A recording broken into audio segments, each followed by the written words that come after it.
Now, the first phase that has been signed, which includes the release of all hostages currently held in Gaza by Hamas, and as part of this deal, Israel will withdraw its troops to an agreed line inside Gaza. Sources confirm that Hamas has agreed to release all of the 20 hostages currently being held in Gaza as a major development in the ongoing peace efforts. But this is not coming out with its own set of issues, especially when it comes to two sides who have been welcoming this peace deal. But how does it work out practically? Because there are certain sticking points in Trump's plan that needs to be pointed out. We also talk about, when it comes to this mechanism, that he seems to be speaking of the Israeli withdrawal from Gaza. Let's speak on that, especially when it comes to Hamas seeking a timeline of complete Israeli pullout. As far as their forces are concerned, they have now agreed to a line, to an area where they will be now pulling out. And as far as the timeline that has also released, sought the release of all of the hostages that are still being held by Hamas, but Israel is yet to completely cease the missile strikes. And Hamas, however, has been opposing any foreign rule in Gaza so far. But there are multiple other aspects of this deal that are still unclear and uncertain. We also talk about what remains unclear. So what happens post-war administration for the Gaza Strip? We have seen the kind of decimation and the devastation that has been left behind. There is still no clear indication as to who will rule Gaza, and the fate of the people and the fate of Hamas in the Gaza Strip is still not known. But even after President Trump has announced the Gaza breakthrough, Trump says that the war in Gaza has ended. The hostages would be released either by Monday or Tuesday. Trump plans a Middle East trip very soon to Egypt. What has now been said is expected to host signing of this truce, of this historic truce. However, it still remains a complicated process. But what has now been said, that success this time is always certain. We have seen the people there rejoicing on both sides, whether be it in Israel, whether be it in Gaza, who have been welcoming this breakthrough.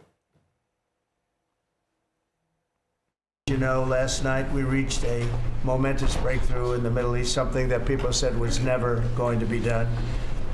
We ended the war in Gaza and really, on a much bigger basis, created peace. And I think it's going to be a lasting peace, hopefully an everlasting peace. Peace in the Middle East. We secured the release of all of the remaining hostages, and they should be released on Monday or Tuesday. And that'll be a day of joy. I'm going to try and make a trip over. We're going to try and get over there. But speaking of President Trump, he seems to be still pushing for that Nobel Peace Prize, claiming that he had stopped 8 wars now and saved countless lives worldwide. He has repeatedly highlighted these achievements in multiple statements, defending his diplomatic record while leaving the final decision to the Nobel Committee. I know this, that nobody in history has solved 8 wars in a period of 9 months. And I've stopped 8 wars. So that's never happened before. But they'll have to do what they do. Whatever they do is fine. I know this. I didn't do it for that. I did it because I saved a lot of lives. And that's the thing that bothers me so much about the Russia-Ukraine. 7,000 people are dying a week. Young soldiers. They're almost all soldiers of Ukraine and Russia. So in theory, it doesn't affect us, no, but it's a terrible thing. And we'll get that solved too. But nobody has ever done 8 wars. Nobody's done 8 wars in 30 years, let alone 9 months.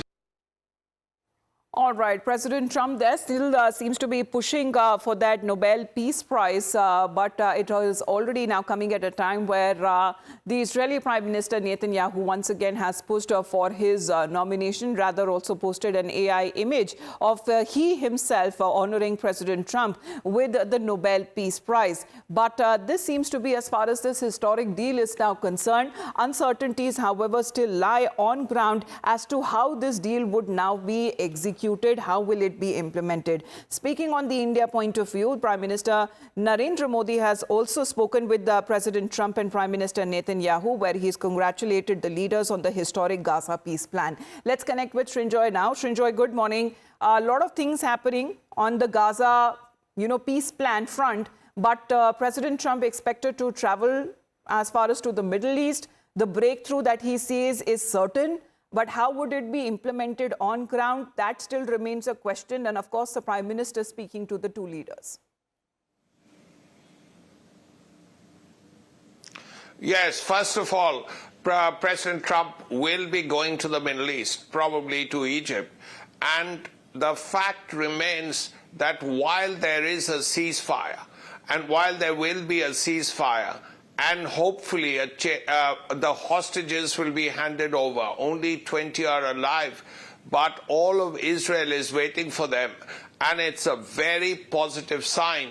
There are a couple of things, as you rightly said, remain to be worked out. Who will take over the reins in Gaza? Who will be responsible for reconstruction? Because Hamas has said it will not accept any foreign authorities. It will have to be Palestinian. That is against Trump's peace plan. Then this issue of the return of weapons. How does that work out? First of all, will Hamas return the weapons it has? And then how do we check that it has returned all the weapons? What if they keep at least half of them? What happens in the future? These are things that have to be kept in mind. Of course, President Trump has said he will be going to the Middle East. Yes. But will he go to Scandinavia in December to receive the Nobel Peace Prize, which he hopes will be awarded to him? In fact, the announcement for the Nobel Peace Prize is going to happen in the next 48 hours. So from 7 to now, he seems to be claiming that he has stopped 8 wars. Now it seems that, Shinjoy, he's included the Hamas-Israel conflict. But for 2 years, as far as this the entire issue that has now been marked ever since the conflict first broke out. However, there are still uncertainties that still surround when it comes to this peace deal, which Donald Trump claims is a big breakthrough. Thank you very much, Shinjoy, for joining us here on the broadcast.